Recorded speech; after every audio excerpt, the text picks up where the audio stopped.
a quick boxing video on why female boxing is growing so much and why male boxing is having difficulty. And the reason is because in female boxing, the best fight the best. And when the best fight the best fights happen. The most interesting matchups happen. That gets people interested. That gets the public to come out and support the fight or to watch the fight. It's not, it doesn't take anything brilliant about it. It doesn't take anything that a genius has to figure out. When the best fight the best, good things happen. And in female boxing, the best fight the best. In male boxing, you got to wait 5-6 months, then wait a year, then this guy fights this tune-up, this guy fights that tune-up. They don't do that in female boxing. The best fight the best. But really the question it really boils down to is, why is it like that in female boxing? And why isn't it like that in male boxing? I'm going to tell you why. Sorry, early morning stretch. This is why. In male boxing, you have big stars. You have, let's say, Canelo Alvarez, Gervonta Davis, Deontay Wilder, Anthony Joshua, Tyson Fury, whoever. These guys are such big stars and such big names that they can fight anybody and it will be a big fight. It will be. I went to the Wilder Helenius fight. Helenius is maybe a top 20 heavyweight. The fight was still huge. It was a big fight. The crowd was into it. People were buying, expensive tickets. It was on pay-per-view. I don't know what numbers they did, but I'm just saying it was a pay-per-view fight.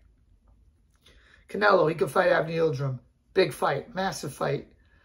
People are going to come out. Gervonta Davis can fight Rolly Romero, who's not even in the top 10. Huge fight.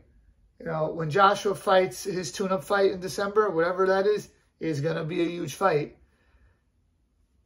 They can make big money by fighting lower tier opposition. Flip that to the female boxing side. They can't do that. Someone like Clarissa Shields, who's considered the best female fighter on the planet, she's got to go to the UK to make money because she's not big in America. She's got to go to MMA because she's not big as a boxer in America. So she goes to the UK.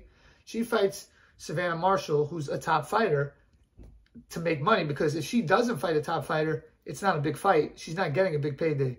Same thing with Makaila Mayer, Alicia Baumgartner. They have to fight each other. Makaila Mayer can't fight the 20th best person.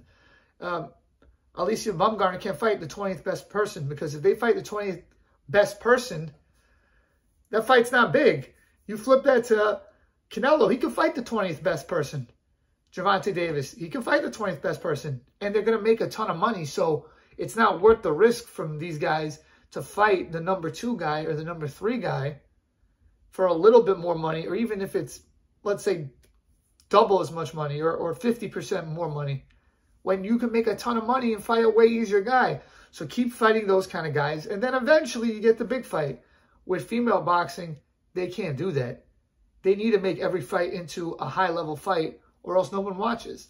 So because female boxing is not as big and the demand for female boxing is lower, this causes them to have to make tougher matchups and more fan-friendly and exciting matchups.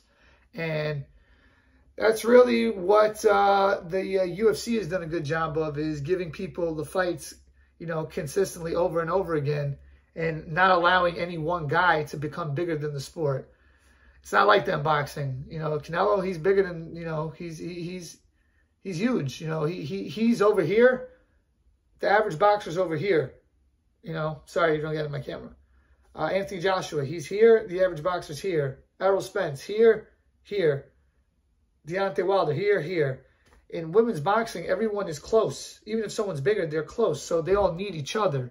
And that's why female boxing is flourishing and it's on the way up. And male boxing is struggling because they're at a standstill, because the top fighters don't need the lower tier fighters. And until all the fighters are at a similar level where everyone is big, it's not going to grow, because what's going to happen is Gervonta is going to keep fighting guys that nobody ever cares about. You know, Tyson Fury is going to sell out versus Chisora. Joshua versus Areola, whoever he fights, is going to sell out. Whatever, you know, Wilder Helenius is going to be big until they fight a bigger fight, you know, and it gets bigger. But the reason that the problem with that is that takes a long time, because Wilder's going to come back probably in March and fight Andy Ruiz or whatever it is. April, fight Andy Ruiz. Fury Usyk probably next April or whatever. Joshua fights, let's say, Dylan White next year. The point is, you have to wait a while for big boxing matches from the male. From the female, they're always fighting top opposition because they're desperate. And desperation often gives you the best product, you know, surprisingly so. So that's the reason why female boxing is flourishing and why male boxing is at a standstill and is kind of struggling. If you enjoyed this video, please like, share, comment, and subscribe. Peace.